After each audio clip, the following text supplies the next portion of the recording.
시편 4편 전체를 설교하려고 준비를 하다가 1절 말씀에 담긴 내용이 너무 풍성한 은혜를 담고 있어서 오늘 1절만 살펴보려고 합니다.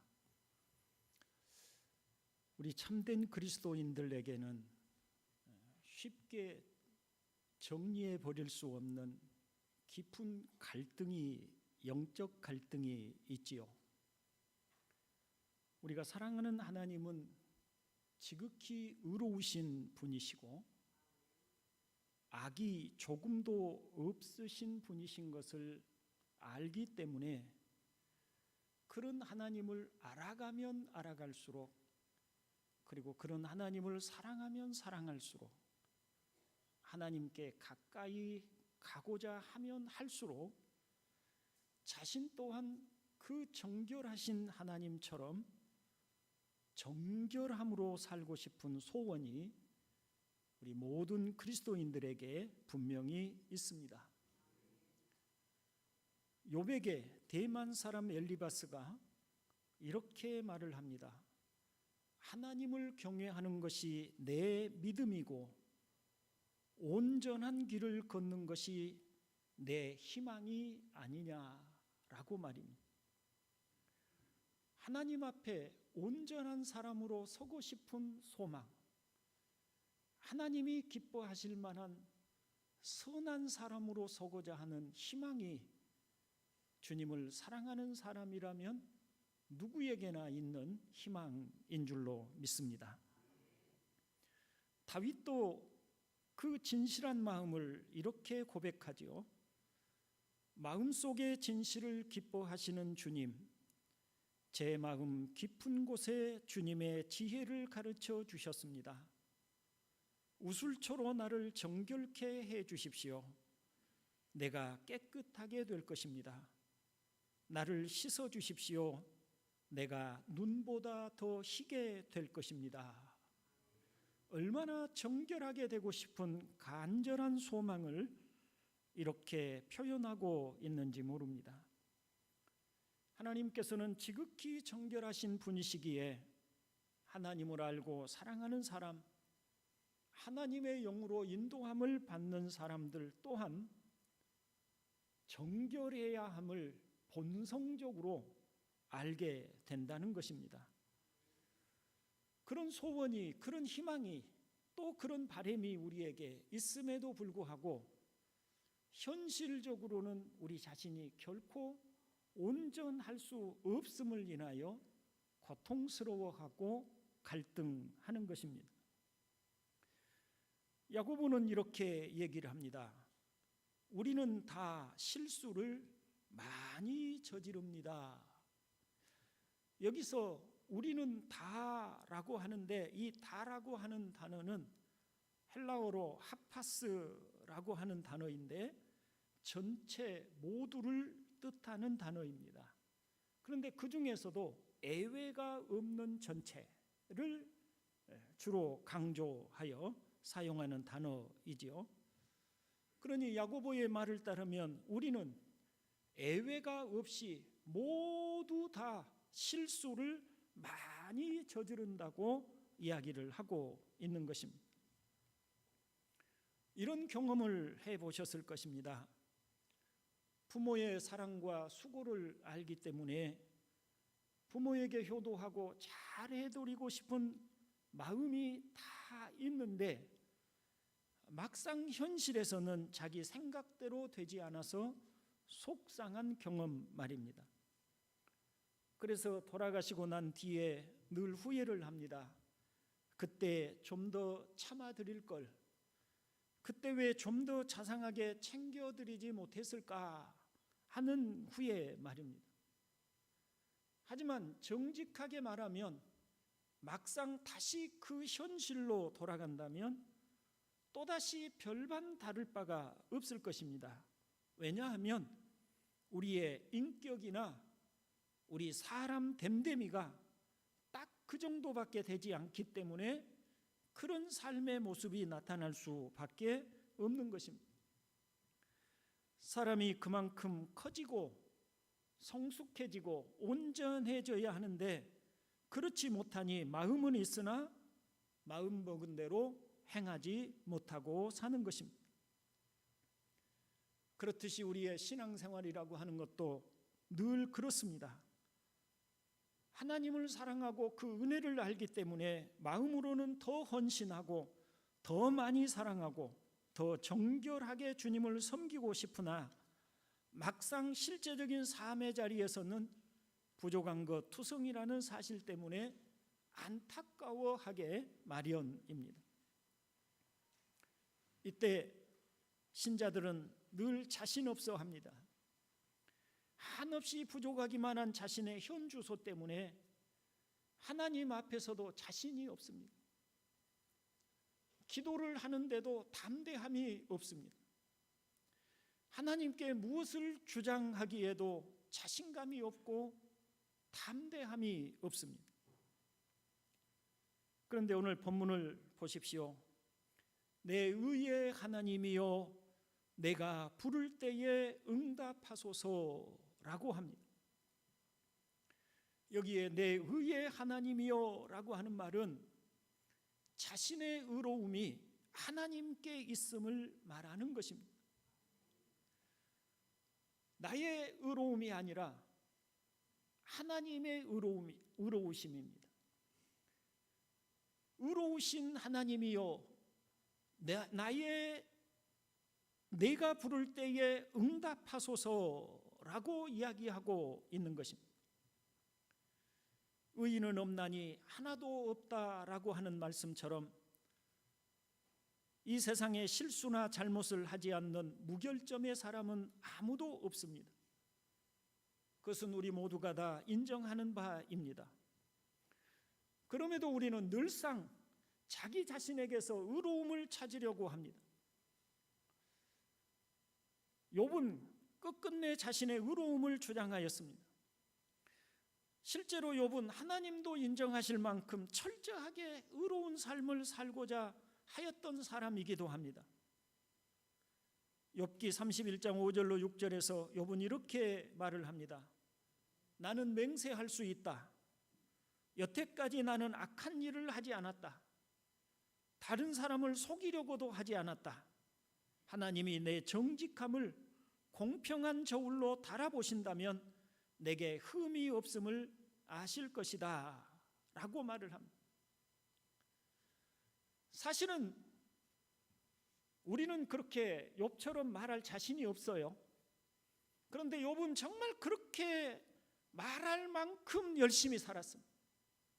그는 정말 철저하게 하나님 앞에 헌신된 삶을 살았습니다.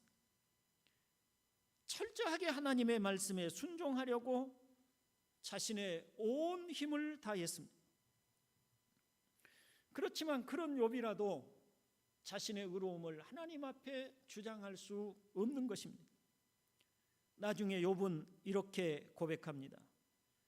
주님이 어떤 분이시라는 것을 지금까지는 제가 귀로만 들었습니다. 그러나 이제는 제가 제 눈으로 주님을 뵙습니다. 그러므로 저는 제 주장을 거두어드리고 뒷글과 잿더미 위에 앉아서 회개합니다 라고 하였습니다. 자신의 주장을 거둬들였습니다. 어떤 주장입니까? 나는 하나님 앞에 할 수 있는 모든 최선을 다했습니다. 나는 하나님 앞에 잘못한 것이 없습니다. 나는 하나님 앞에 흠이 없이 살았습니다 라고 주장하던 자신의 주장을 거두어 드린다는 것입니다.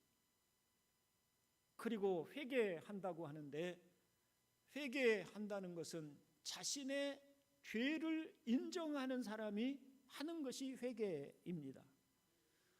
그러니 욥은 자신의 의로움을 주장하였지만 나중에 결과적으로는 하나님 앞에 자신의 죄인됨을 깨닫게 되고 회개함에 이르게 되었다라는 것입니다. 그러니 여러분, 사람이 제 아무리 의롭다고 주장하려 할지라도 하나님 앞에 서면 욥처럼 고개를 떨구지 않을 수 없을 것입니다.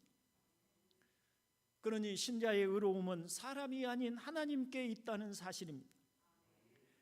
신자의 행위가 온전하여 의롭다고 하는 것이 아니라 하나님이 택하시고 사랑하여 주셨기 때문에 의롭다고 하는 것입니다.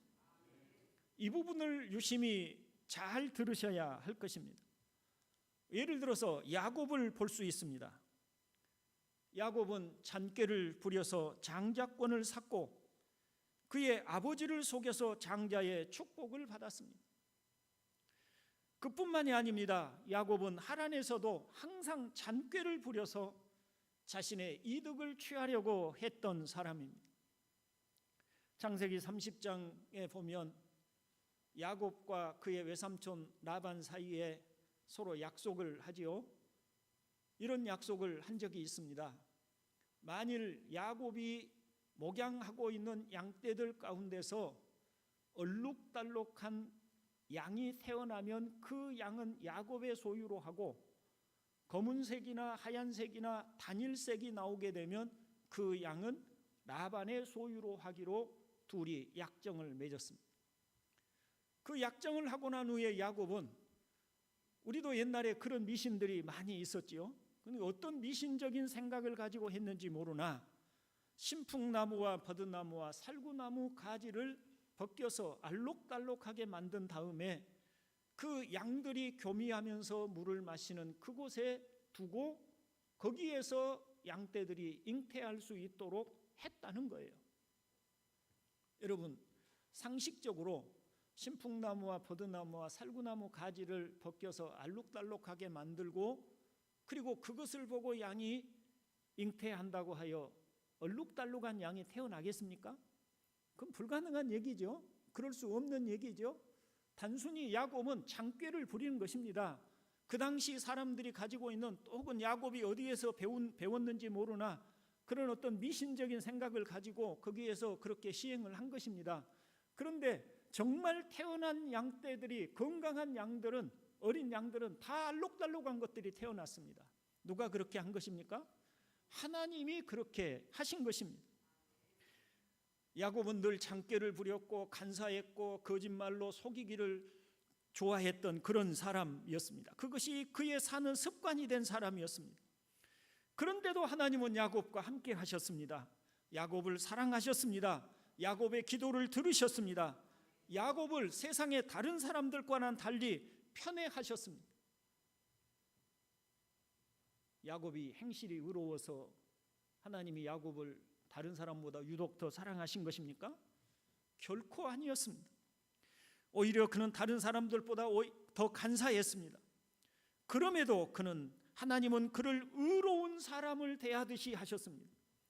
죄인의 기도를 듣지 않으시는 하나님께서 야곱의 기도를 들으시고 야곱을 마치 부모가 자식을 돌보듯이 돌보아 주신 것은 야곱이 의로워서가 아닙니다. 하나님이 야곱을 택하시고 사랑하셨기 때문에 그와 같이 행하신 줄로 믿습니다. 형제 여러분, 아주 오래전에, 이 세상이 존재하기도 전에 하나님은 영원히 하나님과 함께할 특별한 사람들을 택하셨습니다.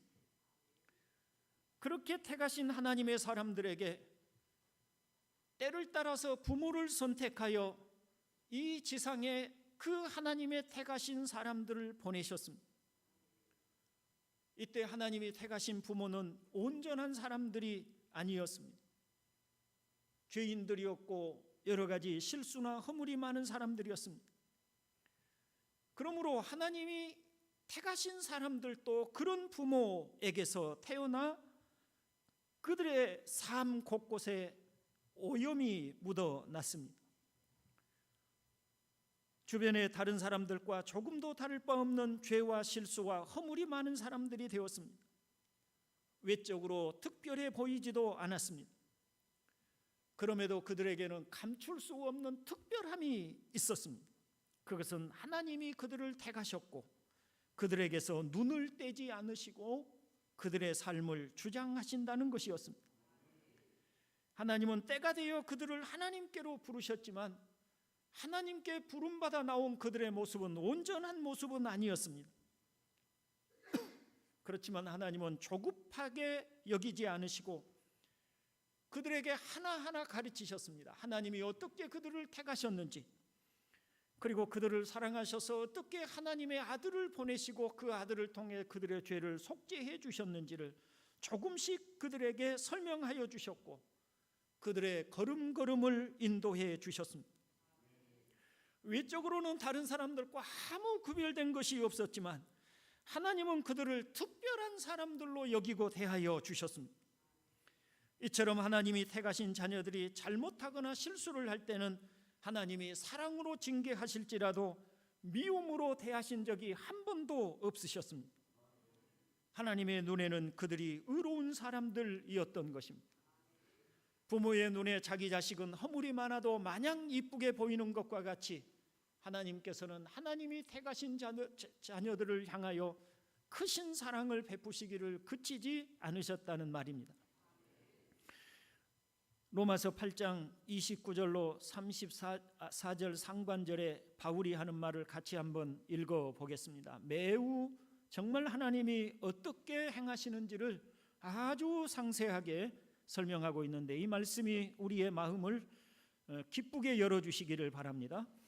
하나님께서는 미리 아신 사람들을 택하셔서 자기 아들의 형상과 같은 모습이 되도록 미리 정하셨으니 이것은 그 아들이 많은 형제 가운데서 맏아들이 되게 하시려는 것입니다. 그리하여 하나님께서는 이미 정하신 사람들을 부르시고 또한 부르신 사람들을 의롭게 하시고 의롭게 하신 사람들을 또한 영화롭게 하셨습니다. 그렇다면 이런 일을 두고 우리가 무엇이라고 말할 수 있겠습니까? 하나님이 우리 편이시면 누가 우리를 대적하겠습니까? 자기 아들을 아끼지 않으시고 우리 모두를 위하여 내주신 분이 어찌 그 아들과 함께 모든 것을 우리에게 선물로 거저 주지 않으시겠습니까? 하나님께서 택하신 사람들을 누가 감히 고발하겠습니까? 의롭다 하시는 분이 하나님이신데 누가 감히 그들을 정죄하겠습니까? 아멘. 여러분 보십시오. 아까도 욥을 예로 들었고 야곱을 예로 들었고 그리고 그 안에는 우리들도 있습니다. 누구도 우리들 중에 하나님 앞에 나는 의롭습니다, 하나님 앞에 정직하고 깨끗합니다 라고 말할 수 있는 사람이 있겠습니까? 아무도 우리 중에 그런 사람이 없습니다. 그럼에도 하나님은 우리를 의롭다고 하여 주셨습니다. 그리고 하나님의 자녀라는 참 특별한 이름을 우리에게 주셨고 그리고 우리에게 영화로운 그 미래를 약속해 주셨습니다. 그러니 누구도 하나님 앞에 우리를 정죄하거나 고발할 수 없다고 말씀해 주고 계십니다. 그 이유가 무엇입니까? 그것은 오직 하나님이 우리를 택하셨고 사랑하셨다는 그 한 가지입니다. 원인이 우리에게 있는 것이 아니고 하나님께 있는 것입니다. 그것이 바로 내 의의 하나님이라고 하는 의미인 것입니다. 그러니 여기서 다윗이 내 의의 하나님이여 라고 부를 때는 자신의 의를 내세우고 하나님 나 이런 사람입니다 라고 말하는 것이 아니고 하나님이 나를 택하셨고 하나님이 나를 불러주셨고 사랑하여 주셨으니 그러니 내게 응답해 달라고 하는 그런 기도인 줄로 믿습니다. 우리를 사랑하시는 그 하나님을 믿으시기를 주님의 이름으로 축원을 드립니다. 오늘 본문을 저와 여러분이 함께 다시 한번 읽어봅니다. 내 의의 하나님이여 내가 부를 때에 응답하소서. 곤란 중에 나를 너그럽게 하셨사오니 내게 은혜를 베푸사 나의 기도를 들으소서. 아멘. 이 시의 원문의 그 배열을 보면 이렇게 시작합니다. 내게 응답해 주십시오 나의 의로우신 하나님이여 라고 배열이 되어 있습니다. 여러분 우리가 어떤 남에게 부탁할 일이 있어서 나에게 도움이 될 만한 어떤 사람을 찾았습니다. 만났습니다. 보통 일반적으로는 우리가 어떻게 합니까?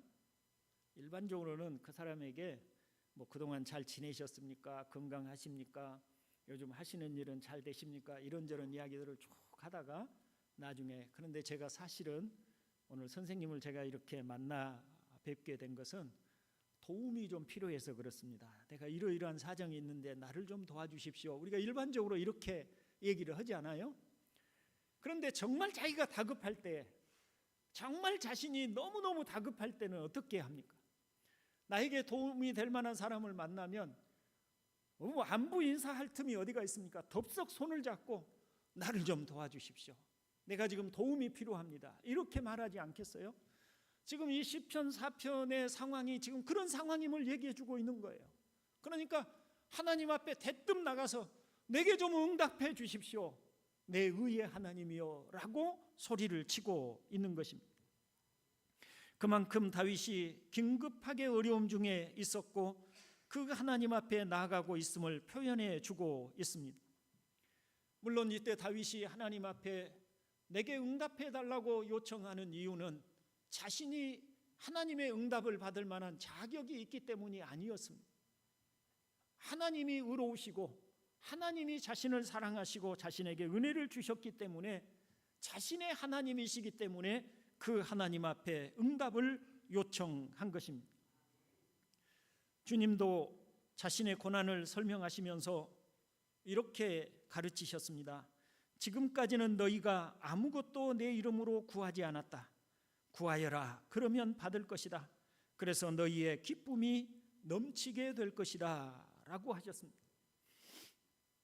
하나님은 죄인의 기도를 듣지 않으십니다.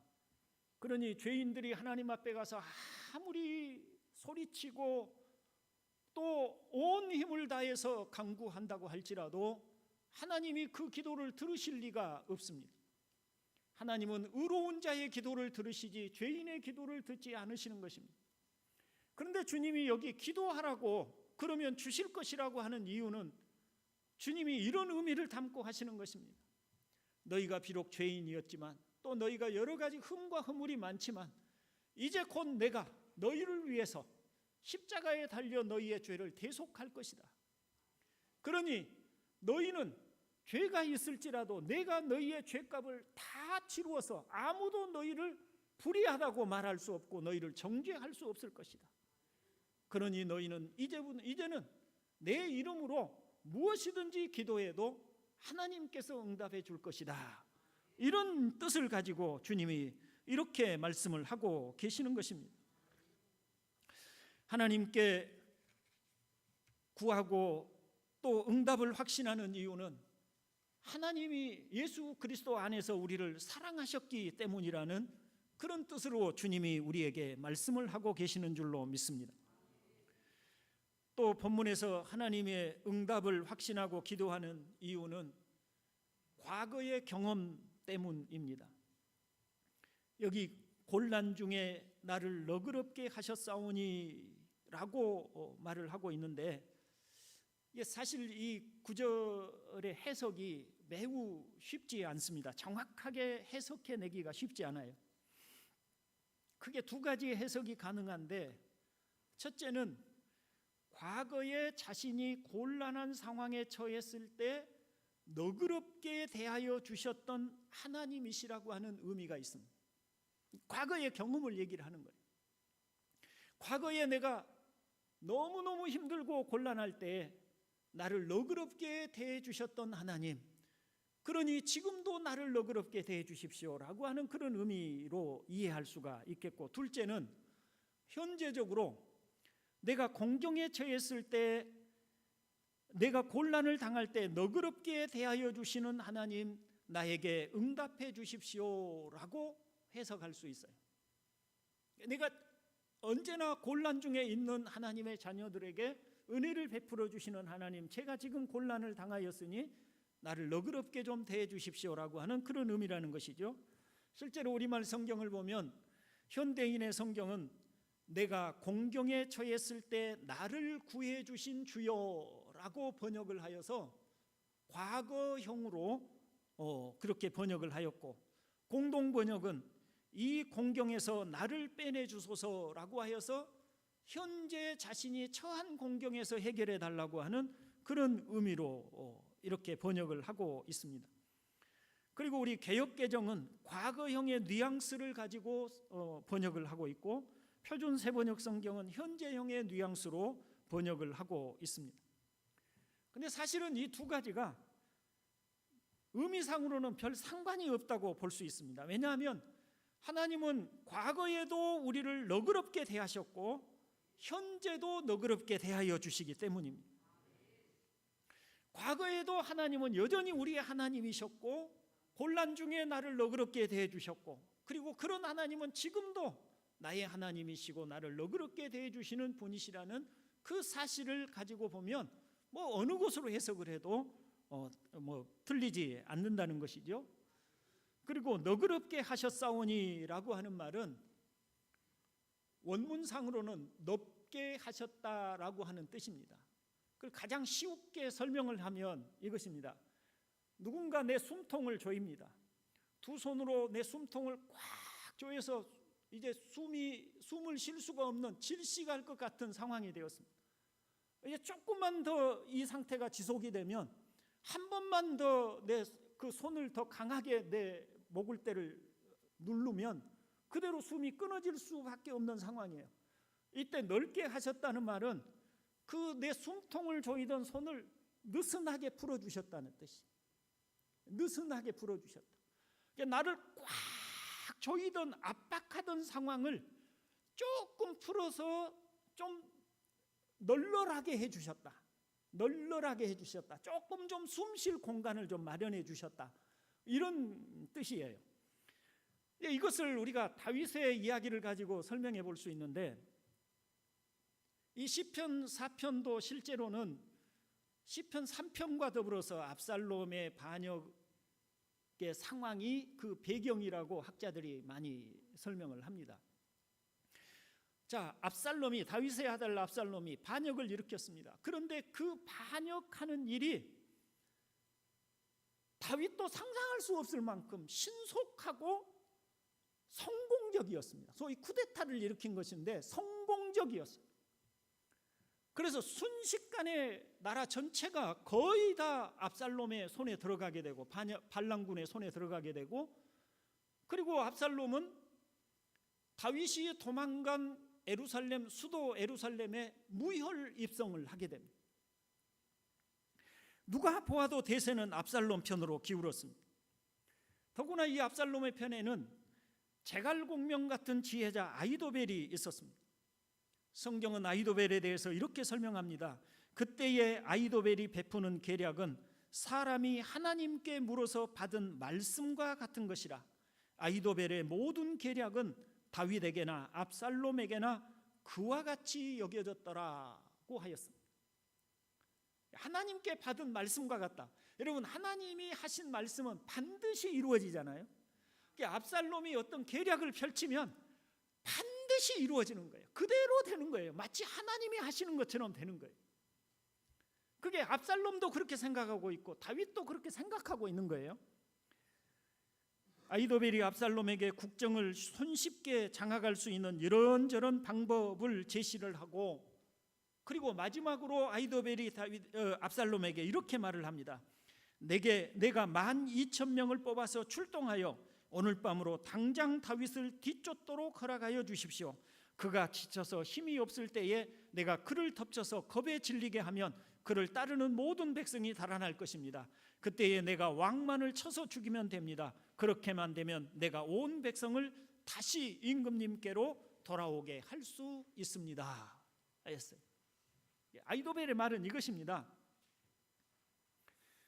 지금 다윗이 황망 중에 도망을 가고 있는데 마음도 낙심이 되고, 그리고 지금 지쳐 있을 것이다. 이 상황에 오늘 저녁에 12,000명의 특공대를 내게 주시면 이 특공대를 내가 데리고 가서 그 지쳐있는 다윗을 쳐서 다윗을 죽이고 이 전쟁을 끝내겠다고 하는 것이 압살롬의 계략이었어요. 사실 압살롬의 계략은 완벽했습니다. 만일 압살롬이 아히도벨의 말을 끝까지 믿고 그의 뜻을 따랐다면 다윗은 죽고 살지 못했을 것입니다. 그런데 하나님께서 그 마지막 숨통 같은 이 압살롬의 계략을 풀어버리신 거예요. 그러니까 그 압살롬 앞에 다윗의 편에 서 있는 후세가 전략을 하나 설명을 하는데, 지금까지는 아히도벨의 말에만 귀를 기울이던 압살롬이 이 순간에 후세가 다윗을 위하는 후세의 전략을 채택을 하게 돼요. 아히도벨의 말을 듣지 않아요. 근데 이게 이상한 거죠. 지금까지는 아히도벨의 말을 다 들었어요. 그럼 누가 이 아히도벨의 계략을 압살롬으로 하여금 아히도벨의 계략을 따르지 않고 후세의 전략을 따르게 했을까요? 하나님이 그리 하신 것입니다. 하나님이 그 마지막 숨통을 제이려고 하는 그 아히도벨의 계략을 풀어버리신 거예요. 그리고 후세의 계략을 따르도록 하게 된 것입니다. 실제로 그렇게 함으로 다윗이 그 밤중에 요단강을 건너고, 그리고 자신을 따르는 군대를 재정비해서 압살롬과의 싸움에서 큰 승리를 거두고 다시 예루살렘으로 돌아오는 역전이 일어나게 되었다. 그러니까 바로 이와 같은 상황을 얘기를 하는 것입니다. 우리의 삶 가운데서 정말 우리의 숨통이 채워지는 것 같은, 정말 우리를 옥죄고 있는, 답답하여 피할 곳이 없는, 이제는 정말 마지막 조금만 더 이대로 진행해 가면 나는 죽을 수밖에 없다고 여겨지는 그런 상황과 같은 이런 답답함 속에 하나님 앞에 구하는 것입니다. 하나님, 내게 응답해 주십시오. 나를 사랑하시는 하나님, 내 마지막 숨통을 죄이는 이 강한 힘을 좀 풀어 주십시오. 좀 내 숨을 좀 쉬게 해 주십시오. 이렇게 외치고 있는 것이고, 하나님은 그런 성도의 기도를 들으시는 줄로 믿습니다. 형제 여러분, 시련을 당할 때 가장 불행한 사람은 기도할 수 없는 사람입니다. 의지할 분이 없는 사람이 진정으로 불행한 사람인 것입니다. 그런데 우리는 기도할 수 있습니다. 왜냐하면 하나님이 우리를 택하셨고 부르셨기 때문입니다. 우리가 의롭게 잘 살아서 흠이 없기 때문에 사랑을 받는다는 것이 아니라, 하나님의 아들 우리 주 예수 그리스도께서 우리의 죄를 대속하여 주셨기 때문에 의롭다함을 받고 사랑받을 자격이 되는 것입니다. 시련을 당할 때 담대하게 손을 들고 하나님, 나를 도와주십시오, 내게 응답해 주십시오라고 기도할 수 있음은 하나님의 의로우심 때문입니다. 자신감이 없이 혹 도와주시면 감사하고 도움을 주시지 않으면 어쩔 수 없지요 하는 그런 소리가 아닌 것입니다. 응당 도움을 주실 것을 믿고 구하는 것입니다. 그리고 사람들 앞에서도 큰 소리를 치는 것입니다. 세상 사람들아, 나의 하나님이 나를 도우신다라고 말입니다. 실제로 2절에 보면, 인생들아 어느 때까지 나의 영광을 바꾸어 욕되게 하며 헛된 일을 좋아하고 거짓을 꾸미려는가 라고 하는데, 이 말은 세상을 향해 외치는 소리인 것입니다. 사람들아, 언제까지 너희들이 그렇게 악하게 살 것이냐, 나의 하나님이 나를 도우신다는 담대함으로 선포하고 있는 거예요. 그것은 하나님이 나를 택하셨고 사랑하셨고 나와 함께 하신다는 믿음 때문인 줄로 믿습니다. 실제로 하나님은 과거에도 고난 중에 우리를 너그럽게 하여 주셨었습니다. 그리고 지금도 너그럽게 하여 주시는 분인 줄로 믿습니다.